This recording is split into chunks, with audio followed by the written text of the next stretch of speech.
बहुत समय पहले सूरजनगढ़ नाम का एक विशाल और समृद्ध राज्य था। वहां के राजा महाराज वीरेंद्र सिंह अपनी न्यायप्रियता और वीरता के लिए प्रसिद्ध थे। महल सोने चांदी से जड़ा हुआ था और उनका राज्य अनाज, व्यापार और शिल्पकारी में सबसे आगे था। उनकी प्रजा भी सुखी थी, लेकिन इस समृद्धि के पीछे एक गहरा रहस्य छिपा था। एक ऐसा रहस्य जिसे जानने की हिम्मत किसी ने नहीं की थी। कहा जाता था कि सूरजनगढ़ पर एक प्राचीन अभिशाप था, जो हर 100 साल बाद जागता था। उस रात पूरा राज्य अंधकार में डूब जाता और जो कोई भी महल से बाहर जाता वह रहस्यमयी तरीके से गायब हो जाता। लोगों का मानना था कि यह राज्य के पहले राजा महाराज अद्वैत सिंह के पापों का परिणाम था, लेकिन राजा वीरेंद्र सिंह इसे मात्र एक दंतकथा मानते थे।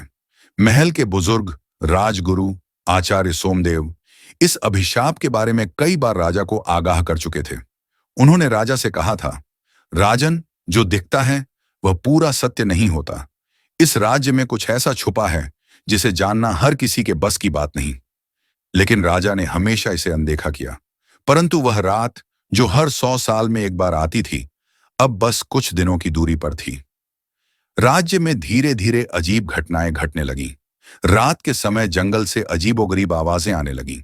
महल के पहरेदारों ने बताया कि उन्होंने रात में एक नीली रहस्यमयी रोशनी देखी है, जो घने जंगल के अंदर से चमक रही थी।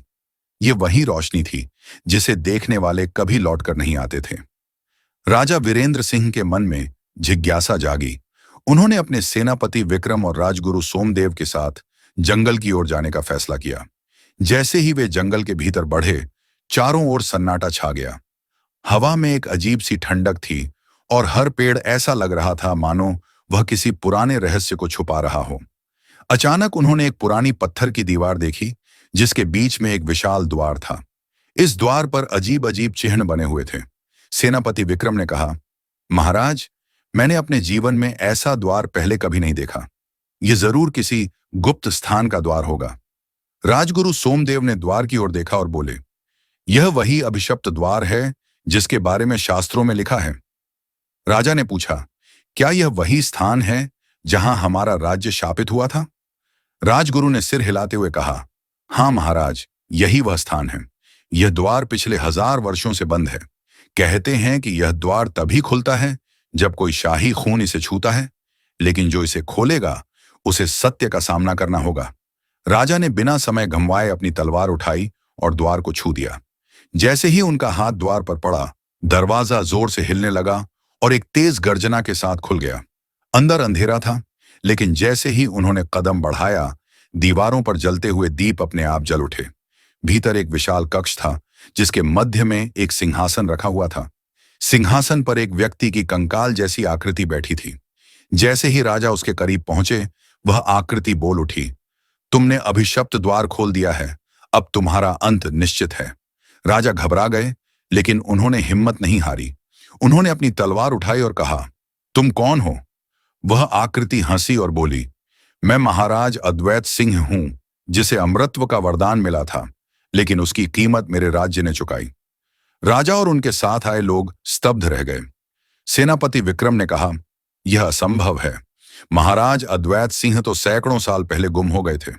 राजगुरु सोमदेव ने समझाया, यह उनकी आत्मा है, जो तब तक मुक्त नहीं होगी जब तक कि अभिशाप समाप्त नहीं किया जाता। राजगुरु ने एक प्राचीन ग्रंथ से एक मंत्र पढ़ना शुरू किया। जैसे जैसे मंत्र आगे बढ़ा, वह आकृति चिल्लाने लगी और हवा में धुआं बनकर घुलने लगी। पूरा कक्ष हिलने लगा और दरवाजे से पत्थर गिरने लगे। राजा, सेनापति और राजगुरु किसी तरह बाहर निकले। जब वे बाहर पहुंचे तो दरवाजा अपने आप फिर से बंद हो गया और एक गड़गड़ाहट के साथ धरती में समा गया। राजगुरु ने कहा, महाराज, अभिशाप समाप्त हो चुका है। अब सूरजनगढ़ को कोई खतरा नहीं है। राजा ने चैन की सांस ली, लेकिन तभी सेनापति विक्रम ने कहा, परंतु महाराज, एक बात सोचने योग्य है। यदि यह अभिशाप वास्तव में समाप्त हो गया, तो क्या भविष्य में कोई और शक्ति इसे जागृत नहीं कर सकती? राजा गंभीर हो गए। वे जानते थे कि रहस्य समाप्त हो चुका था, लेकिन पूरी तरह नहीं। शायद इतिहास में ऐसा कुछ और छुपा था जिसे अभी भी खोजा जाना बाकी था। राजा वीरेंद्र सिंह महल लौट आए, लेकिन उनके मन में कई सवाल थे। क्या यह सच में अंतिम रहस्य था, या सूरजनगढ़ की भूमि में कोई और राज छुपा था? राज्य में सब कुछ सामान्य लग रहा था, लेकिन दूर जंगल में कहीं एक हल्की नीली रोशनी अब भी टिमटिमा रही थी।